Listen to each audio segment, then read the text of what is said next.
What's up, man? I mean, involved in a car accident. How you feeling? And I feel great. Sat out for a little bit. Had to get my head right. I had a concussion. But, I mean, I felt great today. This weight's been great, been feeling good. So, I mean, I'm back. How has this transition been for you? Obviously, you played some last year. I could go ahead and get the question out of the way of what your weight at and all that stuff, too. So I'm weighing about 240. Put on about 20 pounds. It's pretty hard, but, you know, got to keep eating. That's really the biggest thing is eating and eating, especially when you get in times like this and you're going and going. You have to eat or I'll lose weight. The transition has been very, very fun. I love playing tight end. I think I can make a lot of money playing tight end. So I've been having my fun with it and, you know, just going to see what it does this next season. KJ, you're obviously starting quarterback and you're competing, I guess, against yourself in a lot of ways. I mean, I know Malik's pushing and all that stuff too, but like, what's your mindset in like every day when you go out there and trying to get better and just to build on what you did last year? Just being more consistent and being more vocal as a leader on the team and just making sure that when I speak, I'm grabbing everybody's attention and giving everybody on one accord. And the main thing when I step out there on the field is I'm competing with other guys in the room as well and with myself as well, just me being disciplined on reads that I need to make reads on and make sure I know where the ball needs to go and it gets there. So just being disciplined and consistent.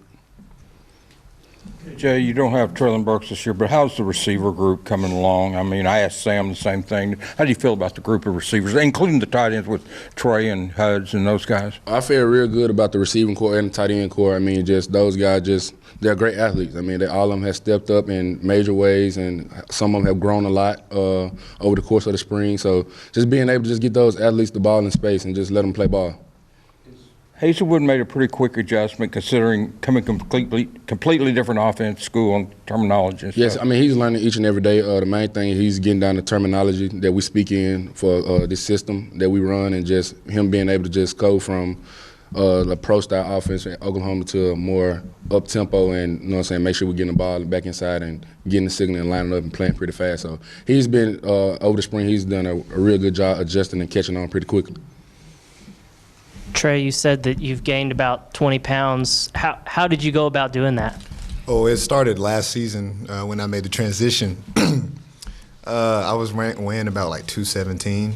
So what I was focusing on was just stuffing my face with food, basically. Just trying to gain any and every pound that I could through the course of the season. And then after the season, hit the weight room hard, eating a lot of calories, just trying to pack on some weight. And, I mean, I feel pretty good.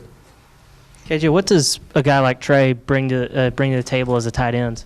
Just his versatility and just the mismatch that he creates. I mean, coming from as a receiver and still having that receiver mindset, just being able to get the ball and make plays and make guys miss in space. I mean, that's the main thing.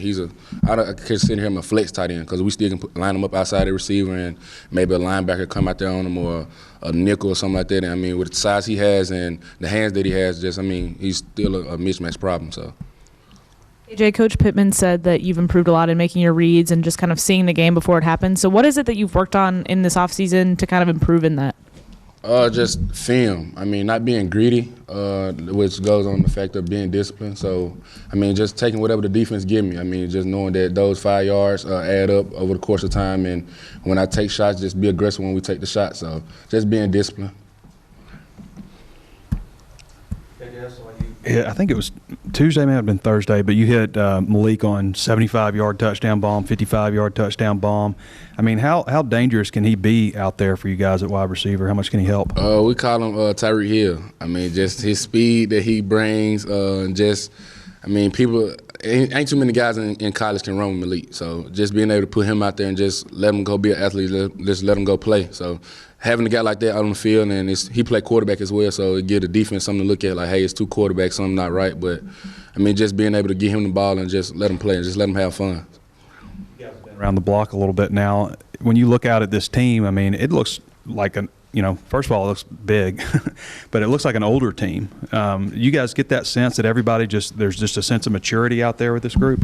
both of you guys? Yes, I do, mainly on the offensive side and defensive side. I mean, we got a lot of guys coming back like Cat and Bump and those guys coming back. And then from an offensive standpoint, I mean, we got veteran group up front that came back. So, those just the maturity level and the leadership that those guys bring to the table, it trickled down the line to the freshmen and the young guys that's coming in. So when everybody's being mature and everybody's growing so fast, then it makes the team a whole lot better and a whole lot quicker. I think we do have a well-seasoned team, a very seasoned team. Guys have played a lot of ball on our team, and I think that helps them with the younger guys of being good teachers and making our younger guys better every single day by teaching them things that defenses do, how to attack things and how to be good in their craft. And I think that's what an older team brings to the table. We played a lot of ball. And we're gelled together so nicely. I mean, the chemistry is off the charts. So I'm excited. KJ, looks like Rocket has prospered from being with the ones during the spring. What have you seen from his maturity standpoint, where he's better?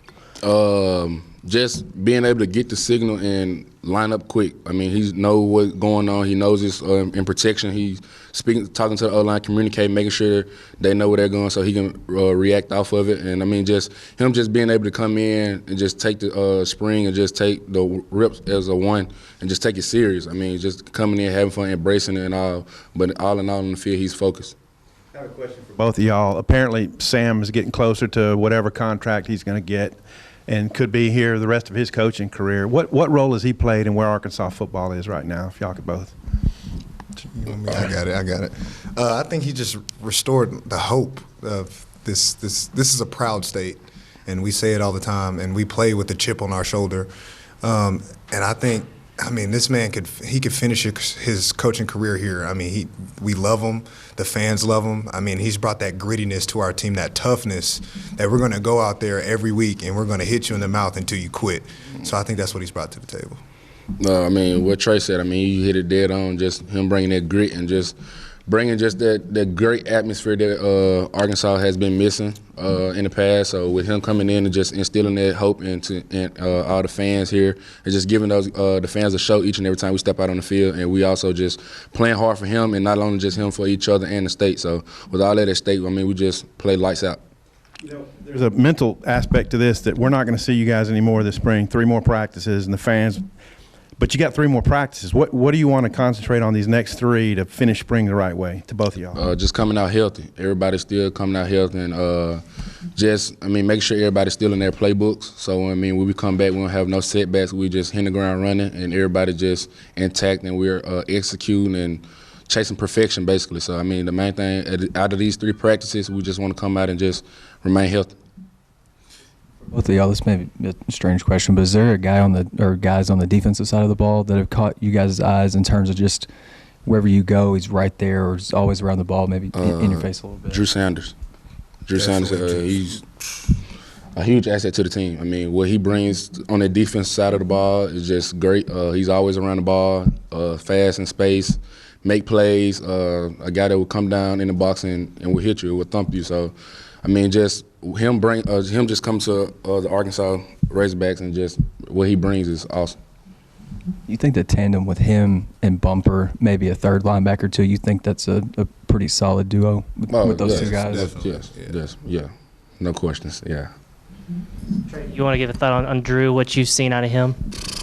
So, I have to block him most of the time, but, I've been out, but I've watched, and, the man flies to the ball. Drew, he sniffs it out, and he goes 110 to the ball, and he's hard to block in space. He does this little swim move, and I don't know. It's been getting everybody. It almost got me today. So, I don't know. He just flies, and he's athletic. I haven't seen anybody move the way that he does. And in space, it's hard to block when somebody's flying at you and can juke you out or just run through your face. So, he has a knack for the ball. Trey, you finish up on the next 3 practices. What y'all want to do? I just want to work on touching up technique. I feel like that's the biggest thing, coming out healthy, and just working on especially for myself, working on my footsteps and blocking and shooting my hands and getting good hand placement and just things like that to clean up my technique. Because technique can always be cleaned up and always be tweaked to make you a better player. Yes, Coach. Coach what he's excited about this team. He said toughness, more toughness.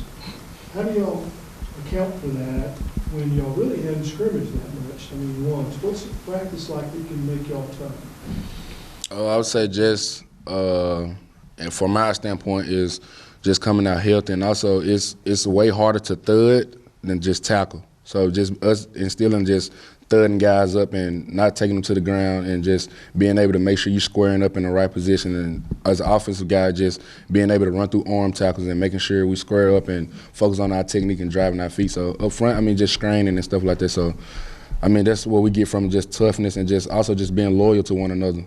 Just knowing that, I mean, we all we got. So just by us just bonding together and making it, like Trey hit on earlier, with our chemistry. So when we have a close-knit team, then can't nothing just break us apart. I would have to say just the way that we practice, the intensity. I feel like that's what makes us so tough. The defense brings it every day, so we have no choice but to bring it on the offensive side. And I think that's what makes a better team, when you can compete day in and day out and be healthy. Because, I mean, it's easy to go out there and just, you know, hurt one of your teammates or get mad or whatever. But it takes a close-knit team to go out there and practice as intense as we do and staying as healthy as we do. Thanks, fellas. All right, thank you.